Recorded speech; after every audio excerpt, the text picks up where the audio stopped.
We still doing these? Iowa football not over yet. 2 games left in the season, and the quarterback situation continues to stay murky. In fact, there's been a lot of chatter on social media over the last 24 to 48 hours. And people have asked me, have you heard anything about CADE McNamara? Sounds like he's not playing. A lot of different Iowa people reporting that Jackson Stratton will be getting the start. In fact, Kirk Ferentz basically confirmed as much during his Wednesday evening show with Gary Dolphin. We'll talk about it all here in just a second, and my previews, some notes about Iowa's matchup against Brian Ferentz and the Maryland Terrapins, which will kick off Saturday morning. But first, before we get to the content for today's show, do want to thank our 2 sponsors, one being Iowa Floor Covering down in Bondurant. Check out their DIY click-together type of flooring by visiting their website and using the /DIY. It's iowafloorcovering.com/DIY. And check out Randy Engel's artwork down at Under the Kitchen.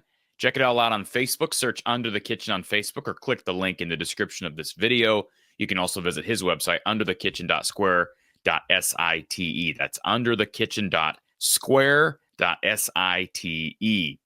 So the Hawkeyes and the Terps on Saturday morning. And whenever you get a late season BTN kickoff in the morning nowadays, it proves your season has gone somewhat awry. I think that's safe to say. Now, there are several storylines that are worth following, one of which being the matchup between the Ferentzes, if people want to play and read into that. Brian, of course, an analyst on the Terrapin staff. He's not going to be on the sidelines on Saturday. I think, frankly, this storyline is much overplayed. And as it relates to Maryland's offense, he's just an analyst, but we haven't really seen much of a difference in how they play. I mean, they still pass the ball a lot.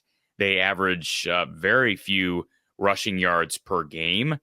And that was the one area of football I thought maybe Brian Ferentz would be able to help that program out with, is becoming a little bit more balanced, especially with Taulia Tagovailoa graduating. I thought, well, Billy Edwards is coming in as a starter. He's been sitting, waiting his turn, but they don't have as many weapons and they're not as loaded there at quarterback. So, hey, maybe become a little bit more balanced with run versus pass. Not really the case.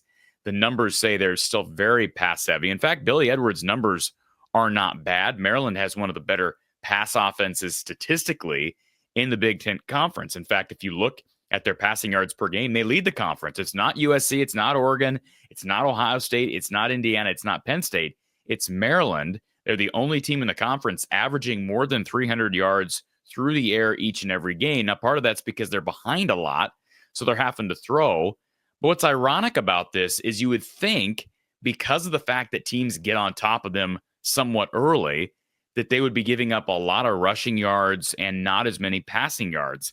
Not the case. They are the worst pass defense in the conference as well. The worst. They're giving up 263 yards through the air per game.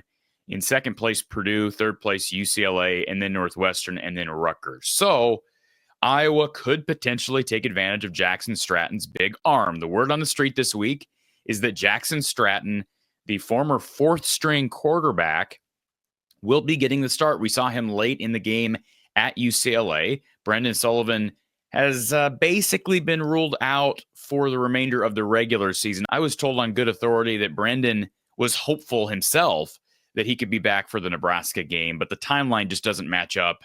Potentially Iowa gets him back for a bowl game, but it's likely going to be Stratton Saturday morning. CADE McNamara has been cleared, but obviously, Kirk, etc., they don't love what they've seen from CADE. I know there's chatter on social media about CADE quitting the team. I've not heard anything that's concrete, anything substantial that would give me indications that that's the case. And I'm not advocating for CADE McNamara, but I'm also not going to make up some inside knowledge that I claim to have about CADE McNamara quitting the team. I don't have any reason to believe that has happened. But obviously, something has happened to a point where Kirk does not feel like CADE McNamara is ready to go this Saturday. So does that mean he's played his final snaps at Iowa?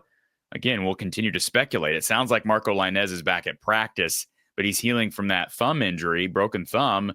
You know, would he be good to go from a passing perspective? I mean, that's a good question. I don't recall, and I'd have to go back and read through messages if that broken thumb was left or right hand, but it doesn't really matter. It sounds like Jackson Stratton's going to get the start. Marco Lenez is going to be the backup. Again, we'll see. There's not much writing on this game. I guess if you're an Iowa fan, I know people may resent me for saying that, but Iowa's sitting with 4 losses. If they lose this game, then they're 6-5 instead of 7-4. And yeah, it probably brings you down another rung on the bowl mania totem pole, so to speak. I'm not saying what difference does it make, but I'm kind of saying what difference does it make at this point. It would be kind of nice to see these two guys, both of these guys, Stratton and Linez, play against a pass offense that is vulnerable. And Stratton's real strong quality, and Tim Lester talked about this during the bye week, is his big arm. I've been talking about that since the summer. Did you catch my video in the summer? I'll throw it up here in the corner. If you didn't catch my video, I talked about Stratton when he transferred in as a walk-on from Colorado State because he's got an interesting backstory. But we'll probably see Stratton, and maybe we'll see 2 quarterbacks. I think that'd be great. Certainly, you don't want to have to go to an emergency type of situation where you play a non-quarterback on Saturday at Maryland. And Iowa's defense has kind of struggled in these situations on the road against opponents that they have no business struggling against, UCLA, Michigan State, etc. So the bottom line is Iowa's pass offense, lots of question marks there, given the quarterback position. We know Reese Vanderzee will miss this game once again, but they're pretty much healthy everywhere else, including tight end. Caleb Johnson's good to go. Maryland's a little bit stronger against the run than they are against the pass, but still not great. So Iowa should be able to see what they've got at quarterback against a very favorable matchup, right? Very favorable matchup in this conference. So we'll see what we shall see. Iowa, Maryland, Saturday morning, 11 a.m. Central Time on Big Ten Network. That's 11 a.m. Central Time, BTN, and I'll be joining you live for post-game coverage. We'll have a 2-part post-game show this weekend, myself live after the game Saturday, and then myself and Coach Don Patterson on Sunday evening, prime time right here on the channel. Lots to get to. And, of course, Iowa women's basketball post-game after the Wazoo game late Sunday afternoon. Tune in for coverage all weekend long. Football Saturday morning kicking off at 11 a.m. on BTN from College Park. We'll talk to you soon.